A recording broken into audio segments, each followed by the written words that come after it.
UPSC वाला love. हम लोगों ने अभी तक बात की वैलेंटाइन डे के दिन, सरस्वती पूजा के दिन अपने प्यार को मुकाम तक पहुंचाने के लिए जिसकी आवश्यकता थी, जर्नी के लिए टिकट चाहिए होती ही, जिसकी हमने फॉर्म भरने की बात की, जो 14 फरवरी को हम लोग भर रहे हैं।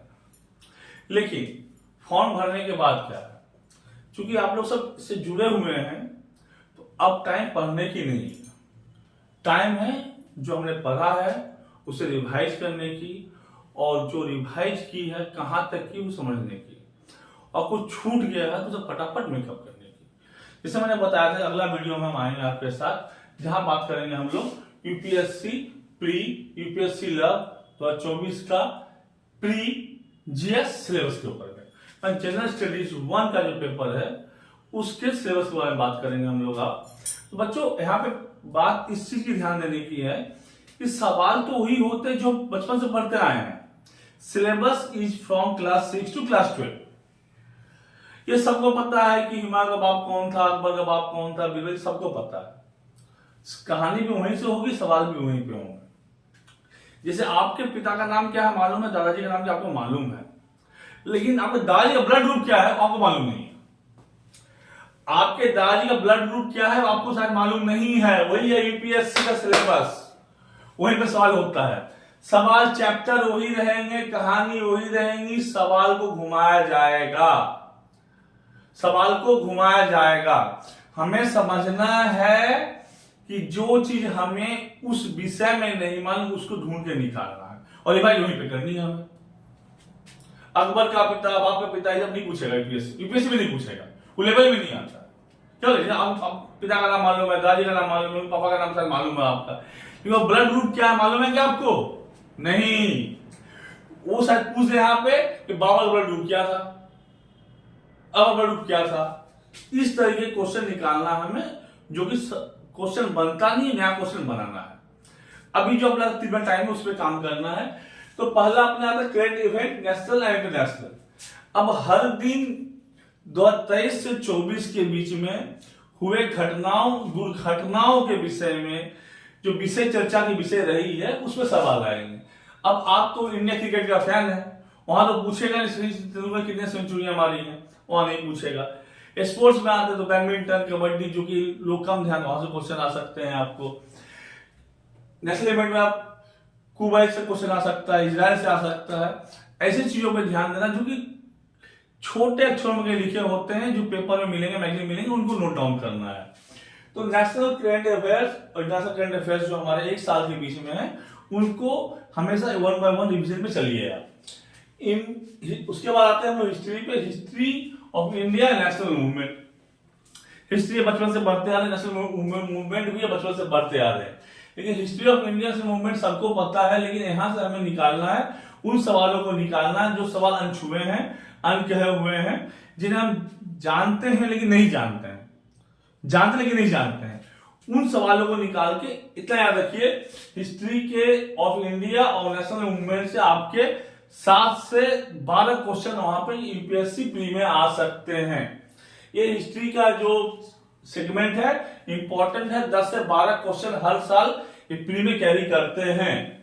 फिर आता है अगला सेगमेंट जो है India, world geography, economic geography of India and world. Geography का जो सेक्टर है जिसमें आपका बहुत सारे नेचुरल वेजिटेशन आएंगे, नेचुरल रिसोर्सेस आएंगे, उनकी पॉलिसीज आएंगी, उनका जो डिफॉरेस्टेशन आएंगे, उनका कंजर्वेशन का जो सेगमेंट है वहां भी आएंगे। Not only about the India but from the world geography also.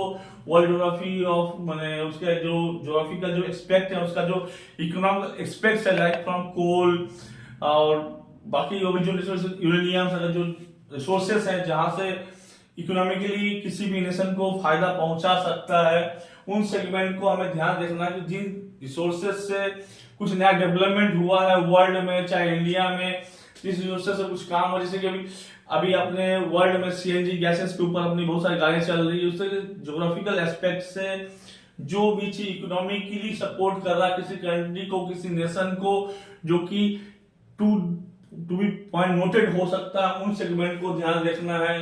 Indian policy, constitution, panchayati raj, public policy, right issue, matters वगैरह वगैरह जो हमारी राजनीतिक घटनाएं उथल पुथल होती रहती हैं। आपके फंडामेंटल राइट्स हैं, फंडामेंटल ड्यूटीज हैं, कुछ इमरजेंसी आर्टिकल्स हैं, अमेंडमेंट्स इन द आर्टिकल्स हैं, बहुत सारे हाई कोर्ट सुप्रीम कोर्ट के जजमेंट्स हैं जो कि पब्लिक लाइफ को इफेक्ट करते हैं, जिसमें आपका लैंगिक समलैंगिक कश्मीर इशूज 370, आर्टिकल 19, आर्टिकल 21, 352, 358, 359, 360, बहुत सारी ऐसी चीजें हैं जो कि लाइफ को इफेक्ट करते हैं, इकोनॉमी को इफेक्ट करते हैं। वैसी चीजों पर ज्यादा ध्यान देना और ये चीज हमेशा याद रखिए, अमेंडमेंट जितने सारे हुए हैं आज तक, वो सारे अमेंडमेंट को अपने माइंड में सेटअप कर लेना है। ये हो गया आपका कॉन्स्टिट्यूशन के बारे में। इकोनॉमिक सोशल डेवलपमेंट में आते हैं, अगर हम डेमोग्राफी पे आते हैं, पॉवर्टी पे आते हैं, तो डेवलपमेंट में आते हैं। इसे आपने ख्याल किया होगा कि हर देश में, पूरे विश्व में आज के डेट की सबसे बड़ी समस्या है पॉपुलेशन, जिसपे हमेशा कोई ना कोई रिपोर्ट आती रहती है, कोई ना कोई कंट्री कोई ना कोई पॉलिसी इस डेमोग्राफी में पॉपुलेशन में बनाती रहती है, और सिर्फ पॉपुलेशन का टोटल इफेक्ट आता है सोशल डेवलपमेंट पे। सोशल डेवलपमेंट की कहानी डिपेंड करती है इकोनॉमिक पे, और इकोनॉमिक डेमोग्राफी सोशल डेवलपमेंट मिलाकर कहानी बनती पब्लिक पॉवर्टी की। और पॉवर्टी हर देश का एक मुद्दा होता है, हर देश की कहानी होती है, जहां से राजनीतिक अंगाइयां ली जाती है, और उस राजनीतिक अंगाइयां की जो कहानियां होती है, पॉवर्टी पब्लिक डेवलपमेंट डिपेंड करती है। तो कौन से देश में, कौन से राज्य में, कौन से बजट में कितना रुपया किस इंफ्रास्ट्रक्चर पे, एजुकेशन पे, रोड इंफ्रास्ट्रक्चर पे, या सोशल डेवलपमेंट पे, इन्वायरमेंट पे कितना बजट बनाया गया है, कितना बजट रुपया इशू किया गया है, या कोई नया प्लानिंग लाया गया है। पंचवर्षीय योजना जो है, 5 ईयर प्लानिंग कमीशन वगैरह होते हैं, जो नीति आयोग बन चुका है, उन पे जुड़ी चीजों को ध्यान रखना है। वहां से भी मोटा मोटी हर साल 7 से 10 क्वेश्चन रहते हैं इकोनॉमिक्स से। अब आते हैं climate changes, general issues, environment, climate changes, explanation. ये क्लाइमेट अभी हमारे देश की नहीं, पूरे विश्व की समस्या है।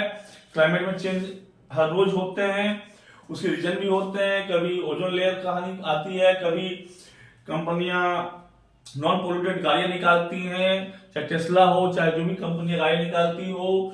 जनरल इश्यूज होते हैं, बारिश का मौसम का हिसाब किताब नहीं रहा, ठंड में बारिश होती है, बारिश में बारिश नहीं होती है, गर्मी के दिन में कुछ और हो जाता है, ठंड में कुछ और हो जाती है। इससे चेंजेस होते रहते हैं, जो कि जनरल कॉन्सेप्ट बता रहा हूं मैं आपको अभी, ये कोई चैप्टर किताबों से नहीं बता रहा हूं। इस तरह की चीज जो अनहोनी है, जो हो रही हैं, उन पे साइंटिस्ट, रिसर्च और ये जो वर्ल्ड के क्लाइमेट से जुड़े जो संस्थाएं हैं, जो रिसर्च ऑर्गेनाइजेशंस हैं, वो क्या कहना चाह रहे हैं, उनकी एक्सप्रेशंस क्या है इस चीज के प्रति, उन पे हमें ध्यान देना है।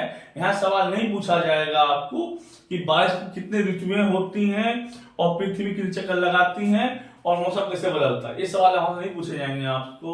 वहां पूछे जाएंगे जो रिसर्च चल रहा है, रिसर्च का संशोधन में जो भी रिजल्ट आया है, उन चीजों पे बात की जाएगी। एक आती जनरल साइंस आती है। जनरल साइंस में हम जो क्लास 6 to 12 हम लोग जो पढ़ते हुए आए हैं, चाहे न्यूटन हो, चाहे आर्किमिडीज हो, चाहे बल्ब हो, चाहे एयरप्लेन हो, तो ये नहीं पूछा जाएगा आपसे कि बल्ब का आविष्कार किसने किया और एयरप्लेन का आविष्कार किसने किया। हो सकता है पूछा जाए बल्ब की रोशनी, चाहे हवाई जहाज की जो उड़ान है, चाहे न्यूटन का लॉ है, किन आधारों पे, किन प्रिंसिपल पे काम करती है, इसी तरह की चीजें जनरल साइंस में आती हैं। और इन चीजों को ध्यान रखते हुए डीपली जाना है हमें। तो वन शॉट में सारे होंगे नहीं, लेकिन 1 by 1 आप, अभी फरवरी का महीना है, फरवरी, मार्च, अप्रैल, मई, 4 महीना आपके हैं। एक 8 सेगमेंट हमारे पास है, 2, 4, 6, 7 करंट अफेयर 8 सेगमेंट हमारे पास है। हर महीना 2 सेगमेंट को आप बढ़िया से रिवाइज कीजिए, उसको जितना मैक्सिमम पॉसिबल हो सके उसको खत्म करना है। कुछ और नई जानकारी चाहिए हमें कमेंट बॉक्स में बताते रहिए। हम आप अलग अलग सेगमेंट में भी बात करेंगे अगले वीडियो में, 1 by 1 करेंगे, एक साथ नहीं कर सकते हैं, 1 by 1 करेंगे। तब तक हमें साथ जुड़े रहिए, हमको फॉलो कीजिए, सब्सक्राइब कीजिए, कमेंट कीजिए, लिंक पे आइए, अपनी समस्याओं को बताइए। हम तब तक आपके साथ जुड़े हुए हैं जब तक आपका सपना साकार नहीं होता है।